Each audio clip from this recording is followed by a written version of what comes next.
শিক্ষক, আমি একটি নাম পড়ব এবারে। ছাত্ররা একত্রে বলল, পড়েন স্যার। পুরো ক্লাস পিন ড্রপ সাইলেন্স, শুধু শ্বাস প্রশ্বাসের শব্দ। বন্ধুরা, আজকে একটা নতুন গল্প নিয়ে চলে এসেছি। গল্পটি হচ্ছে একজন বিখ্যাত ব্যক্তির ছোটোবেলায় কী অবস্থায় ছিলেন সেটা নিয়ে বলবো। চলুন গল্পটা শুরু করা যাক। অঙ্কের শিক্ষক একটি অঙ্ক দিয়ে বলল, তোদের মধ্যে যে অঙ্কটি পারবে তাকে আমি একজোড়া জুতো গিফট করব। সকল ছাত্র অঙ্কটি সঠিক উত্তর দিল। শিক্ষক তখন বললেন, আমি তো একজনকে জুতো দিতে পারবো। একটা কাজ করো, লটারি করি।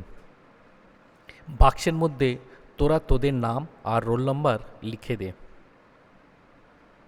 ছাত্ররা রোল নাম্বার আর নাম লিখে রাখল। শিক্ষক বাক্স একটু ঝাঁকিয়ে চোখ বন্ধ করে একটি কাগজ তুললেন। শিক্ষক, আমি একটি নাম পড়ব এবারে। ছাত্ররা একত্রে বলল, পড়েন স্যার। পুরো ক্লাস পিন ড্রপ সাইলেন্স, শুধু শ্বাস প্রশ্বাসের শব্দ। শিক্ষক পড়লেন, আব্দুল, রোল নাম্বার 1।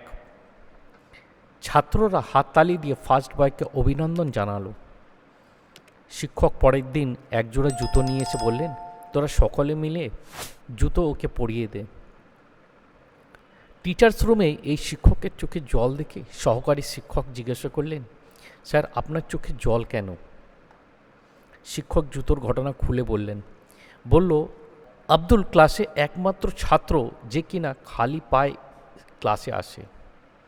আমি ওর কথা চিন্তা করে কঠিন অঙ্ক দিলাম। সবাই অঙ্কটি সঠিক উত্তর দিল।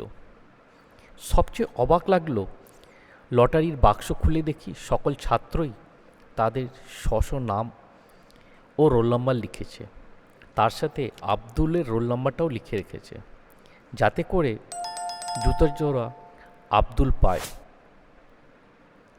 সেই ছাত্রটি আমাদের former president doctor APJ Abdul কালাম।